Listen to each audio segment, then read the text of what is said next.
Welcome back. In this practical example, we will explore several scenarios where understanding how a dataset is distributed is truly beneficial.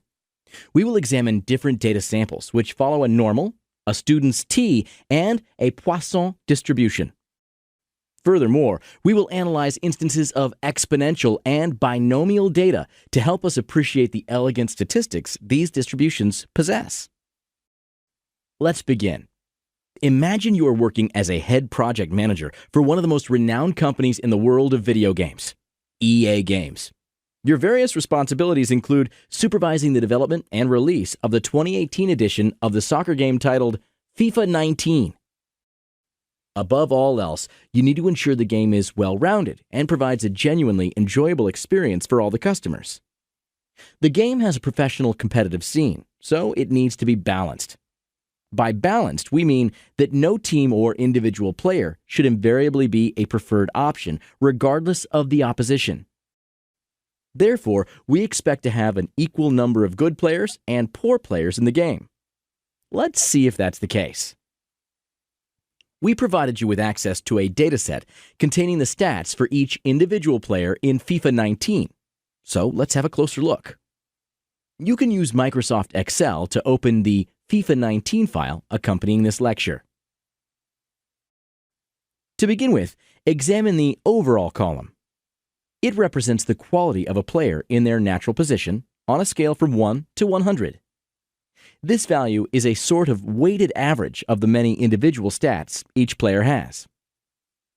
As you probably know, the importance of attributes varies for different positions on the field. For instance, acceleration and top speed are more important for a winger than tackling. However, the inverse is true for center backs. Thus, we alter the weight for each stat based on the position of the player. Therefore, we do not have a single formula which calculates the overall evaluation. To get an idea of how well distributed the overall values are, we can construct a histogram and set the bin size to 1. We do so by selecting the overall column, clicking on Insert, then Insert Statistics Chart, and selecting Histogram. To adjust the size of the bins, right-click on the x-axis of the graph and press Format Axis before setting bin width to 1. The graph is bell-shaped and resembles a normal distribution. But wait! Aren't we dealing with discrete values? How can this be a normal distribution? Although that may be true, continuous variables can take discrete values, but not vice versa. Furthermore, since we are dealing with rounded averages, we are inclined to believe that the overall value is not entirely discrete, but rather an approximation. Let's take a closer look at the graph. Now we can notice its thin tails, which suggest a smaller number of outliers. This reflects real life quite accurately, since very few professional players are exceptionally good or bad at every single aspect of the sport. Besides, even the least skilled professional soccer players are far superior to the average person. That explains why the lowest overall values start from around 50 rather than 0. The stats should reflect the performance of players in the real world. As normal distribution is the most frequently observed in nature, it is only logical that the data resembles this distribution. Moreover, the bell-shaped graph with thin tails further supports this idea. Since one of the main characteristics of a normal distribution is symmetry, the overall values are symmetrically distributed. Thus, we can safely consider the game balanced and acceptable for competitive play. It is also worth noting that players within the single team or division share similar stats. This skews the data a certain way and explains why we cannot expect the values to follow a normal distribution. Now, if we wish to further test the balance of the overall stats, we can examine a small sample of random players. For instance, we can construct a histogram of the first 30 players in the dataset based on their ID number.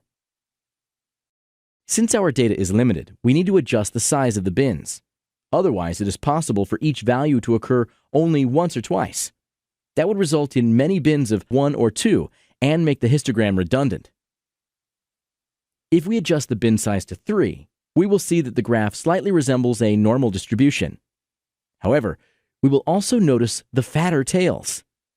Since the number of observations is limited, we can safely consider this sample follows a student's t-distribution. Recall that the student's t-distribution is also symmetric, so we are confident that even the small sample we are examining confirms our goal of a balanced game.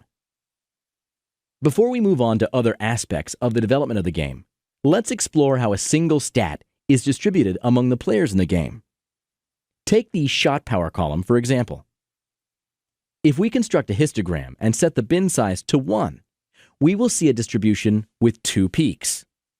It resembles 2 graphs placed side by side. A way to interpret this is having 2 distinct groups of players, one with a mean of around 21 and another one with a mean of around 65. The reason behind this is the presence of goalkeepers in the game. The stats important for them are completely different from the stats essential for outfield players. Thus, it only makes sense that they will have distinctly lower values for many of the non-goalkeeper specific stats. If we examine a goalkeeping trait like GK diving, we will be able to see the division into types more clearly. We have 2 completely different clusters. The low value represents how outfield players would perform in goal, and the higher one represents the actual goalkeeper's performance. If we only examine the goalies, we will see the values are normally distributed once again, so the game is indeed balanced. Great job! Another aspect which makes the game more enjoyable is creating a sense of realism. For instance, the young professional soccer players outnumber the veterans. Here are the reasons why.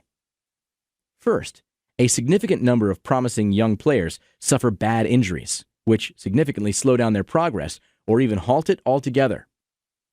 Second, some are forced to retire, while others simply decide to quit after spending too much time off the field. Last but not least, young players who are not given the opportunity to play often decide to go to university instead of pursuing a career in soccer. All of these factors lead to attrition, which results in having fewer players above the age of 35 than players below the age of 20. To make sure the game captures this aspect of the sport, check out the age column. Once again, we can construct a histogram and set the bin size to 1.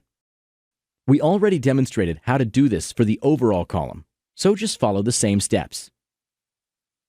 By setting the bin width to 1, every age gets represented by a separate bar on the graph. Age is a discrete variable, representing the age of each player. In addition, age has a minimum value of 16, since the game only consists of first-team players who have signed a professional contract. Thus, you can consider 16 as the starting point for any player who can sign a professional contract. You may view it as sort of an origin for a Poisson distribution. Then each bar in the graph would showcase the likelihood of a certain player within the data to be a specific age. Since a Poisson distribution is skewed, the younger players outnumber the older ones. As we mentioned before, that is also true in real life. Therefore, this creates an additional layer of realism to the game and should make it more enjoyable for the customers. Do you remember that as a head project manager, apart from the development of the game, you also need to supervise the official release? One of its most important aspects is social media marketing. Now, imagine your main competitor is trying to expand their customer base by uploading free video previews of their new games each Monday prior to their launch. A month ago, you assigned one of the interns to keep track of the progress of their views. You can find the recorded viewership values in the Daily Views Excel file accompanying this lecture. Before we proceed with the analysis, I recommend that you download and open the file. Okay, the Excel file contains a single sheet titled Views, which comprises 2 columns. The first one indicates the number of days post-release when the value was recorded. The second one shows the number of views since the last check. To get a better understanding of the data, you would want to see how viewership changes over time. In order to do so, you decide to graph the dataset. The easiest way to do this is by marking columns A and B and clicking on Insert. The next step is going to Charts and selecting a scatter plot. Since most of the views occur within the first few days, the graph starts off at a very high point and drops down rather quickly. We can see the daily views start around 100,000, but fall to about 20,000 within a week. Once the new video is released and promoted, viewership drops to around 10,000 per day and steadily decreases as it loses relevancy. By the time a second video has been released around the 14th day, the video gets barely a few thousand views per day. This kind of behavior resembles an exponential distribution. To check how accurate our assumption is, we can select the Chart Elements button on and select a trend line. If we do not specify the type of relationship we expect, Excel is going to assume a linear one and create a straight trend line. Since this distribution resembles an exponential one, we pick an exponential trend line instead. The curve of the trend line fits the data points accurately. If we assume that the views, in fact, follow such a distribution, then the trend line would represent the PDF for a view occurring on a specific day. To test whether views really follow an exponential distribution, we should look at the CDF graph as well. We can graph the relationship between the first and third columns. Since total views represents the cumulative number of views up to a given period in time, it shows the aggregated number of views the video got. Let's create another scatter plot following the same steps as last time. We can notice that the curve goes up at a decreasing rate before eventually plateauing. This also matches our expectation of the CDF of an exponential distribution. Now that we know the viewership fluctuates each day, we can state that each video loses relevancy rather quickly. This means that such a campaign is only beneficial in the short term. Therefore, you advise your marketing team to release similar videos only during the last month before launching the game. That way, all the videos will generate enough attention to make the game feel immense without losing customer interest in the process. Fantastic! In addition to competitor analysis, you need to conduct some customer analysis as well. You certainly care which of your clients can afford to spend more on in-game purchases, so you send out a survey. One of the survey questions is whether the customer is a premium member of the official fan club of any team in the game. Since these fans are more devoted and financially capable, you want to find out if there is any other feature you could use to target this group. You decide to examine a small sample of the data, which contains the age of the customer, according to their EA Sports account, and whether they are a premium member.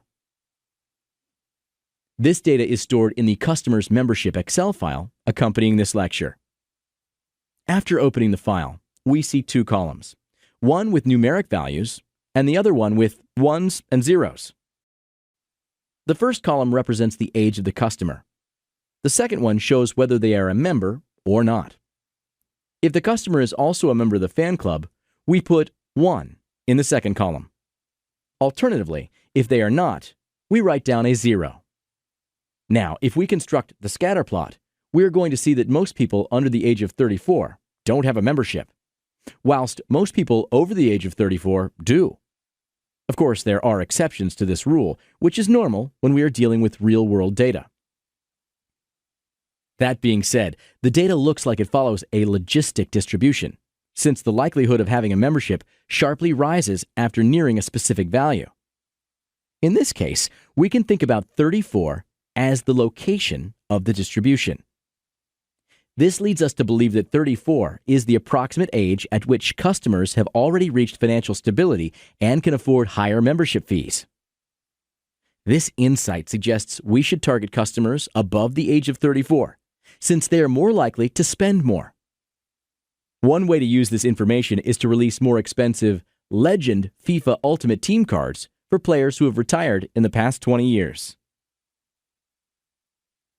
Fantastic work!